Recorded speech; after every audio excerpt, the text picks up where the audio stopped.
Mabuhay teammates, ito ang Basketball Universe at ako si Bill Velasco. Ang bahaging ito ay hatid sa inyo ng Smart Sports. Makikita niyo na magsasama-sama ang lahat ng mga ka-look-alike ng mga paborito ninyong mga personalities para mag-basketball. May dalawang LeBron James, may Mr. Longbam pa, may Kobe Bryant at Manny Pacquiao at marami pang iba. Sila ay nagsama-sama at magsasagupaan para tulungan ang mga katutubo ng Rizal. Medyo magulo dito sa studio kasi 10 basketball team yun nandito eh. Tatapak ulit sa basketball court ang Pilipinas Dream Team at nandito ang kanilang founder, syempre si Jun Aquino, si Mario Sismundo aka Manny Pactay, John Blas aka Jess Robredo, at parating na po si LeBron James katatapos lang ng laro ng Lakers kahapon kaya baka na-traffic lang siya. At meron din tayong mga bagong makikilala dito.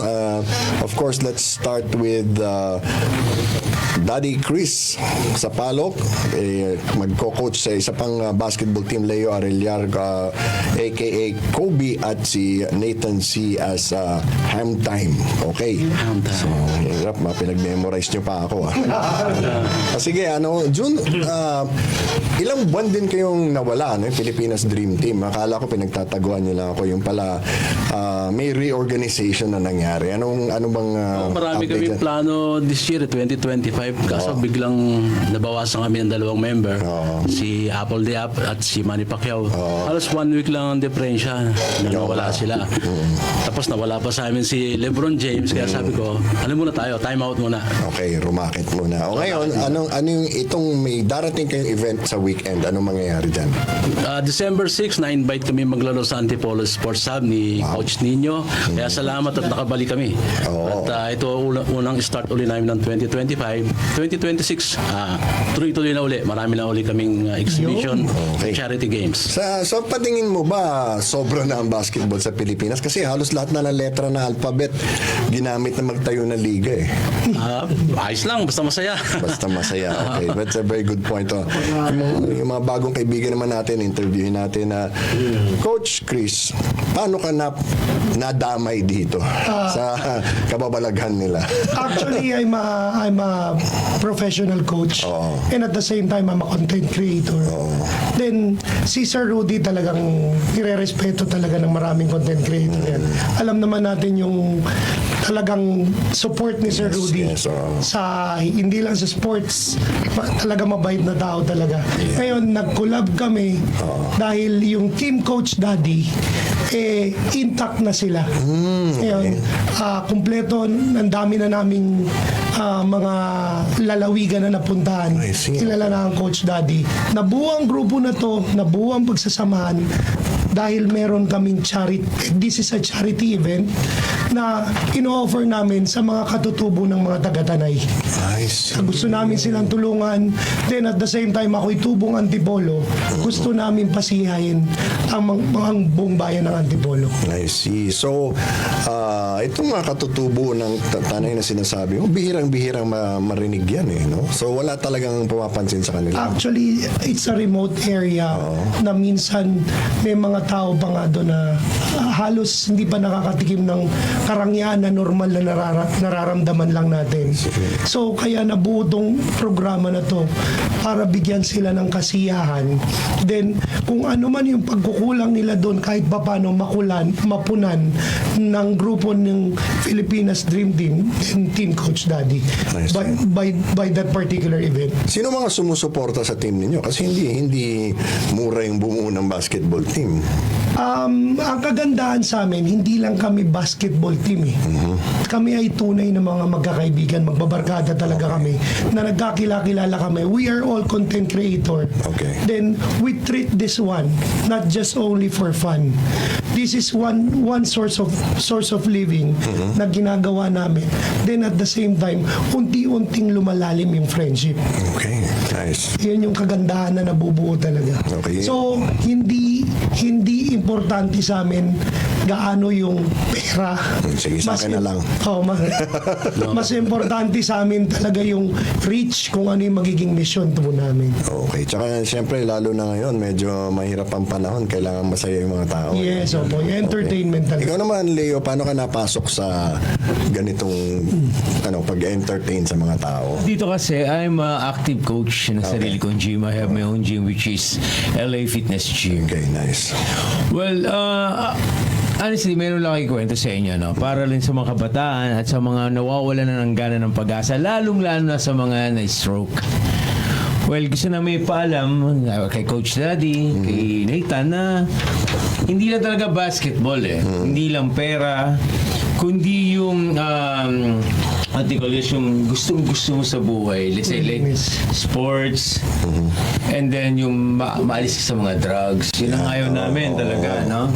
Never daw. Yung mga bawal, yung mga nag-addiction, yung mga gumagamit naman sa mga Well, kagaya ko, na-stroke ako at the age of, ayoko na sa ata sabihin, Coach Daddy. Okay lang. Ako At pa the rin ang age of pinakamatanda 42. dito.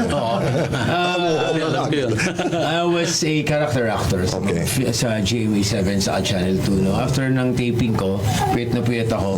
And then at the same time, corporate player ako. Then may laro kami sa Araneta College. Basta sa isang event. Corneta Astrodome na may laro ako. After the game, no, parang sabi ko, ba't ganun? Parang lutang na lutang yung pakiramdam ko.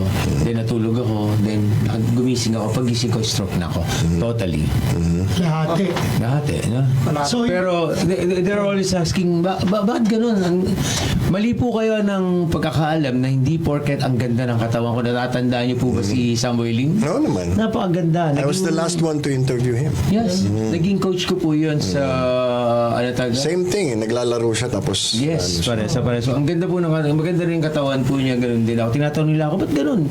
Ganda naman ang katawan mo, hindi ka naman mataba. Hindi ka na, dahil po sa puyat. Kaya, pinaka-advise ko po, pagka puyat po kayo, wala po kayong tulog, never na maglalaro kayo ng basketball, any extreme game. May problema ka ba sa matataba? Hindi po. Sorry po sa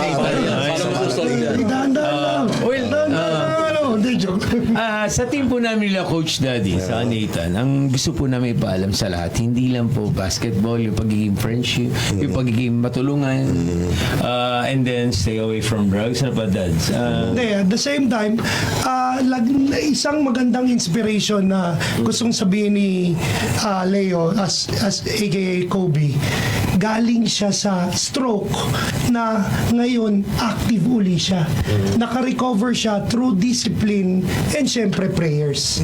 Yung guidance nung nasa itaas. May kwento din akong ganyan, pero unahin na natin si Nathan. Nathan, ikaw naman, I mean, it's not typical that someone Idol. like you who plays basketball, no? But there have been a lot of videos overseas where people your size really play basketball well. Paano ka nahilig sa basketball? I started playing basketball when I was young. My father introduced me to basketball on a really young age. I started with Milo Best and then became a varsity. Back then, I was still on a regular size.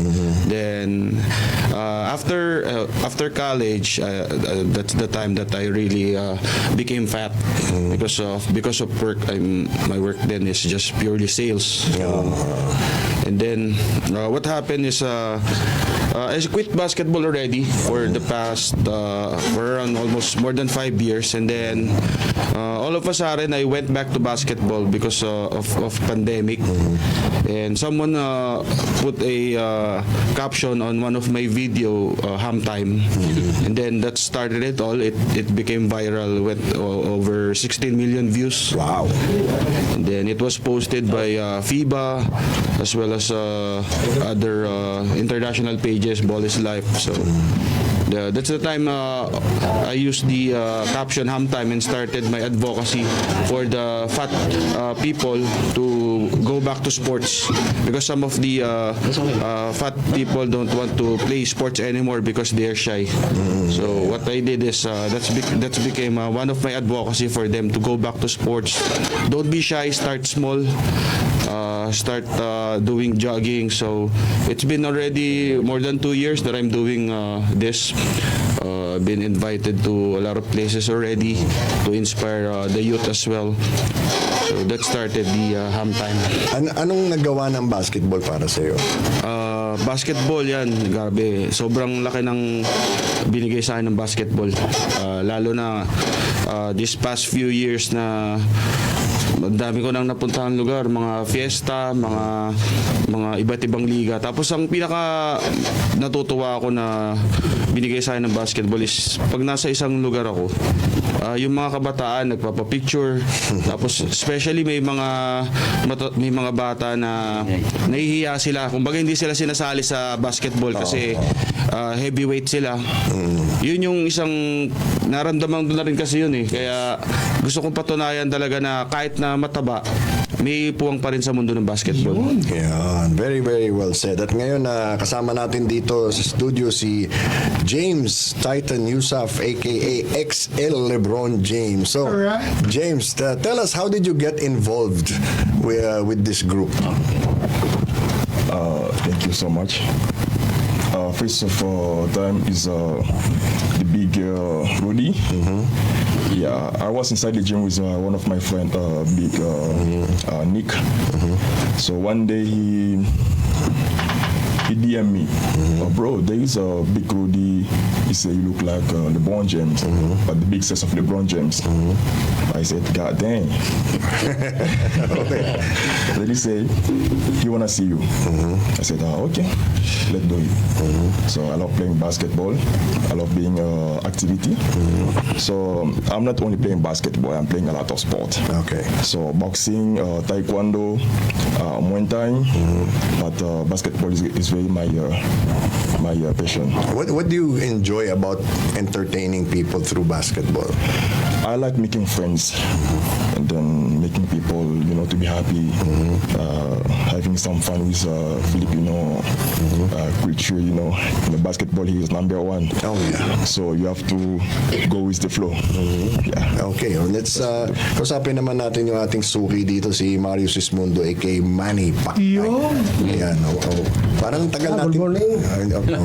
Morning, everybody. So anong masasabi mo doon sa laban ni Jimwell kahapon? Sa totoo lang, nagkulang talaga yung anak ko. Kulang pa sa training sa mga fans. Pero okay naman na yung pinakita niya. Okay. Anong ginawa mo nung matagal na nawala yung Pilipinas Dream Team? Ang ginawa ko, nagtuturo ako ng boxing for fitness, sa home service, yan. Yan lang ginagawa ko. Minsan pag magulang turo sa bahay, siyempre bantay sa asawa. Bantay sa asawa. Bantay kay Jinky. Parang lumaki ka mula nung huli tayo nagkita. Ibang weight division ka na. Na kasi nagkaroon kami ng team. Nagkaroon ngayon. Team Lidyas. Makakala ko Team Lechon. Okay. John, ikaw naman, what have you guys been up to since nawala kayo na ilang buwan? Nabisi kami ni Kuya Jun sa mga iba-ibang hanap buhay na inaasikaso namin. Pero thank God na nabalik ulit yung group. Kasi talagang ang mundo kailangan natin ng mga influencer, kailangan natin ng mga ganitong events para kasi sobrang gulo na ng mundo eh. So, yun. Balikan natin si Coach Daddy, no? Itong ganito na you're playing against each other, but when you're out in other places in different markets, hindi naman kayo parang nag-aagawan for attention or for the same markets? Actually, yun nga yung plan for 2026. One of my plan for 2026.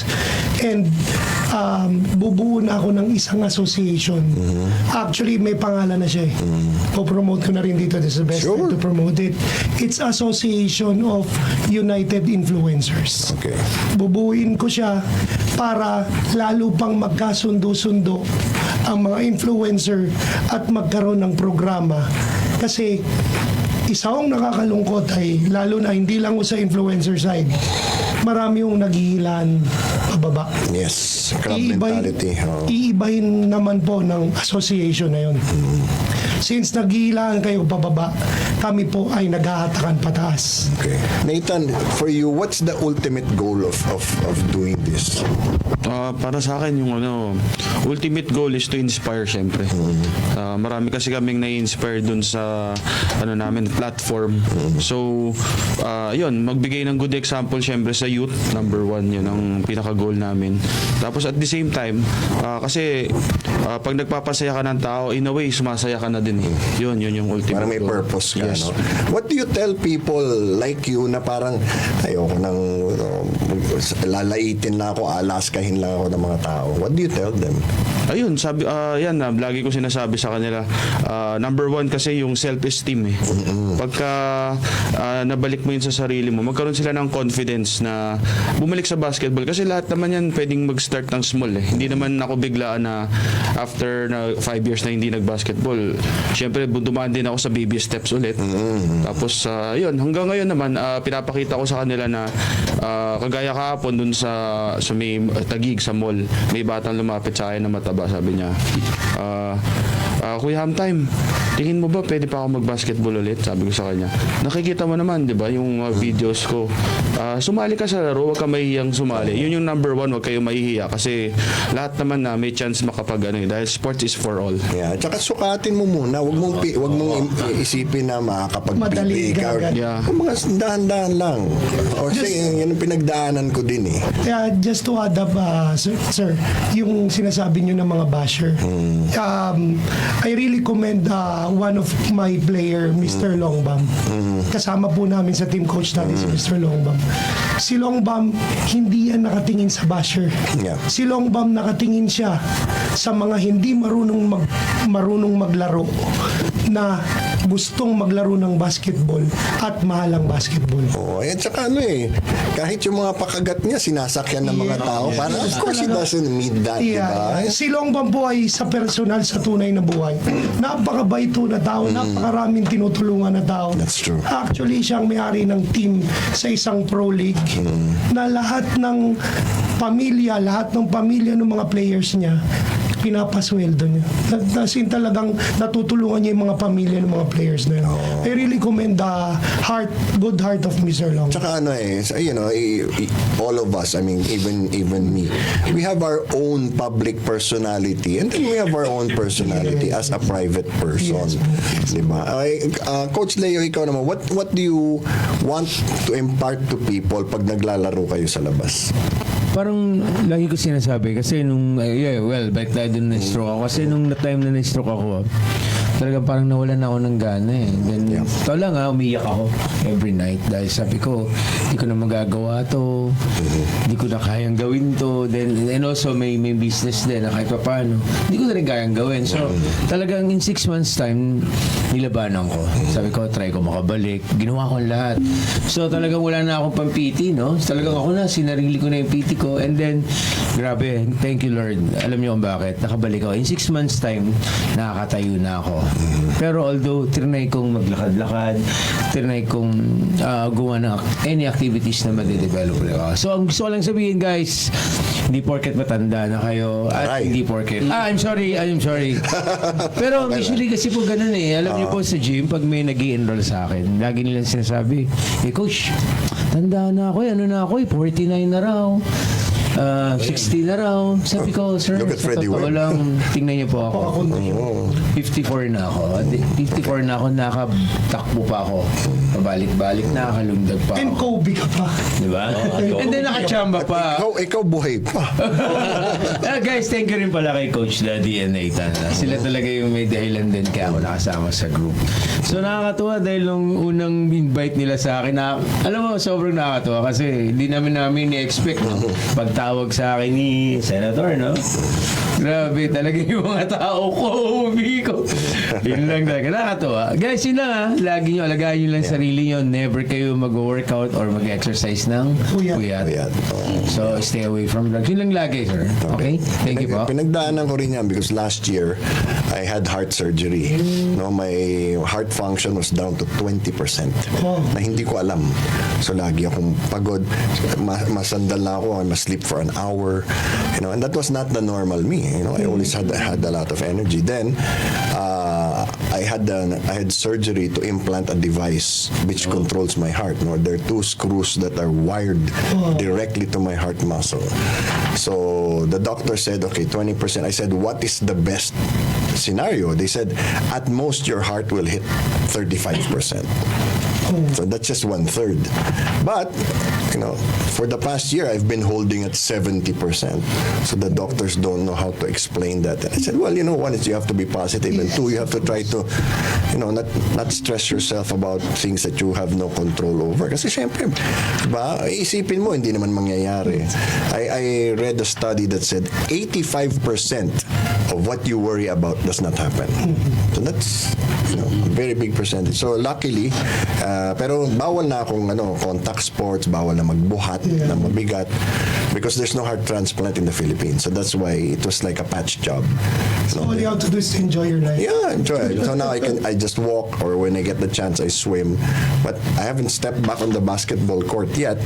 But hopefully on December 6 you will watch us, sir. Let's see, of course. Siyempre, andun ako. Juni, tatanungin kita, no? Itong Pilipinas Dream Team, ano mga plano nyo for next year? Tutuloy namin yung mga plano namin hindi natuloy. Speaking of heart, yung dalawa kong kasama, heart attack, kinamatay. Oo. Magkasunod lang, 1 week apart, and they're 40. Malakas sila, yung kondisyon nila. You never know. Never know. Talagang yun na lang siguro ang oras nila. Ang sinasabi ng mga doktor is, once you've had COVID, you have to be careful. You have to have yourself checked every few months because they don't know if it's the COVID or if it's the vaccine. Yung vaccine. Baka yung vaccine na dumali sa atin. Mario, ikaw naman, bakit mo pinagpapatuloy ito? Anong kaligayahan na kukuha mo dito sa paglalaro ng basketball? Tuloy, ganito tutuloy ng laro sa basketball kasi nakapagbigay tayo ng sa mga kabataan mga bata, lalo sa mga bata, ma-inspire sila, malayo sila sa masasamang bisyo, yan, tsaka matutuwa sila kasi nandyan yung mga look-alike. Andyan yung mga legend. Mga legend sa boxing, legend sa basketball, yan, naglaro. Yan. Tuloy-tuloy ko pa rin yung mga Okay. Ikaw naman dyan, pag naglalaro ba kayo, inaasahan ba ng tao na magaling kayo maglaro o natutuwa lang sila na nakikita kayo? Natutuwa lang sila na makita kami. Minsan, kami, kahit na hindi kami energetic, pag nakita naman namin yung mga tao na sobrang tuwang-tuwa, syempre, kailangan galingan mo rin. Kailangan makashoot ka rin. Paano kayo nag-iensayo? Yung araw-araw lang na routine. Yung araw-araw lang na routine, walking, stretching, yung gano'n lang. Positive lang araw-araw. How about you, James? Where do you see this going? What's the future for you? Actually, I don't have much to say about the future of the Dream Team. So since I am one of Dream Team player, all I can do is to enjoy the moment, the time together with friends. That's all I can do. How long have you been in the Philippines? In 3 months, 9 years. 9 years already. Wow. And you've been basically playing since then? I play for out of Dream Team. Aside from Dream Team, do you play elsewhere? Yeah, I do play for UP Team B because I used to study in UP. Okay. So UP Team B and the other commercial league. Okay, good for you. Coach Chris, ikaw naman, do you foresee future collaborations? Are you guys gonna go on tour, sort of like the Harlem Globetrotters and the Yeah, of Washington course. Generals? Actually, yung ano, sir, yung tour na gawa na ng Team Coach Daddy, marami Okay. nang napunta na Okay. mga lugar. Actually, nagpunta kami last time ng La Union. And sobrang jump pack. Jump pack ng mga nangyari. Then, kami ni Sir Rudy as parang head nung both teams. Ang dami naming future plans. Okay. Isa sa mga future plans is, yun nga, merong nag-invite from Hong Kong, di ba? May nag-invite from Italy. Europe. From Europe. So Para na rin kayong PBA legends. Yes, of course. Kasi ngayon po, ang advantage nito, hindi naman nila makita ng personal si LeBron James. He is portraying LeBron James. Na pag nagpa-picture sila, nakapagpa-picture ako sa LeBron James ng Pilipinas. Yan, oo. Then, in terms of other future plans, mukhang tatawid kami sa Pinilakang Tabing. Ayan. Ayan. Alam niyo kung bakit? Meron nung kumakausap sa akin, mga producer na, may mga konsepto na sila. Actually, yung Team Coach Daddy, meron nang kumausap sa akin na nadayo daw kami sa isang lugar, then yung nadayuan pala namin is Bayan ng Mga Aswang. So it's a comedy horror film. Kakalabanin namin yung mga aswang. Imaginein mo si Kobe Bryant, yung mga si Hamtime, may mga dala kaming armas, nakalaban sila to save our lives, mapabalik ng kung saan lugar kami. Okay. Ganun yung mga konseptong gusto nila mangyari. Okay. Mabalikan kita, Jun. Wala ba kayong nagiging issue sa mga copyright or, using these, famous people's Wala pa likenesses? naman. Saka sa Pilipinas, people are very relaxed about those Oo, things. kahit kay Manny Pacquiao, natutuwa pa siya. Ang daming lookalike na gumagaya. Pero okay lang. Okay. So, pag biyahe nyo, usually, ano yung sagot lahat nung nag-organize? Oo, sagot lahat ng nag-organize. Dadating kami, nakisang tourist bus. Kala mo talagang mga NBA player. Mga tipong at least feeling lang. Na ma-enjoy namin yung moment na feeling legend din talaga yung mga nakasakay. Tsaka this is a particular market that really very few Yeah. people are doing. No? It's mostly Yeah. retired players. Yeah. No? Yung iba pa sa kanila, pag hindi kilala, parang yung tao natatabangan. Pero sa inyo, lahat kilala eh. Oo. Di ba? Kahit saang field. Yung mga nakakalaban nyo ba, mga seryoso mag-basketball? Tumadating po sa time na talagang kapag pumunta kami sa isang bayan or isang lalawigan, selection nung lalawigan na yun ang kalaban namin. Or mga government official, yung konsihal, yung mga mayor. Actually, si Hamtime, marami ng binunggong mayor at mga konsihal yan. Sika. Senador, di ba? Oo. Ngayon may binunggo siya ni Senador. Ayun, patay. Umawi si Senbong. Pero at the end of the day po, nakatingin kami sa kung paano namin mapapasaya yung mga nanonood sa amin doon sa lugar na yon at saka sa social media. So sa madaling sabi, winning is not important. Yes, But you want to win. As a professional coach, ayokong talo. Okay. Pero secondary na lang siya doon sa entertainment. The primary goal is to entertain them. Kaya Nathan, ikaw, what's your role and what's your routine? Kasi ibang teams merong talagang nagpapatawa. What's your role? Sa team namin kasi ang role ko talaga is to prove na mapakita doon sa lugar na kasi ini-invite nila ako doon to see an extraordinary big guy na ginagawa yung mga moves eh. Yun talaga yun ang pressure sa akin kada event kasi kailangan ko ipakita sa mga tao na magaling ako mag-basketball. Tama. Yung mga spin move na hindi nagagawa, yung mga balance na hindi nagagawa nung kasing weight ko, nagagawa ko, pati yung mga ham step, move ako na ham step na improvise ko siya nung Pinoy step na move Yun yung pinaka main goal ko is para mapawaw yung audience. Yun yung talagang pressure. So maraming nagugulat. Napakadami. It's really good. It's really good. Kung payat yan, mas maraming pahihiya mahihirapang ano yan, Lilipad pa. opponent yan. Magaling siya maglaro talaga. Mararamdaman mo yung passion talaga sa kanya. So June, siguro let's invite everybody to go to your event on the weekend. Kaya December 6, Antipolo Sports Hub, 6 to 8 p.m. Nandun po kami, maglalaro kami ng main event with Coach Dad and my team. Actually, may LeBron James din sila eh. Oo. Saka meron kami LeBron eh. Yun dapat one-on-one sila eh. Oo. Kaso hindi dumating. Ganun, natakot. Kaya siguro, May si Mayweather Pacquiao versus Ham Time and long bomb sa second half. Okay, Ayun, that expect will be natin. good. Looking forward to that. So that's Antipolo Sports Antipolo Hub. Sports Hub. That's on Saturday, 6 p.m. So maraming salamat po. So of Thank you course, so much. suki natin Pilipinas Dream Team and of course, Team Coach Daddy. At yan ang Basketball Universe para sa araw na ito.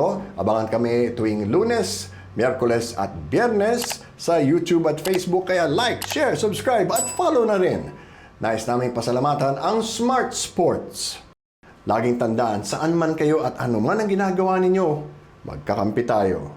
Ako si Bill Velasco at ito ang Basketball Universe.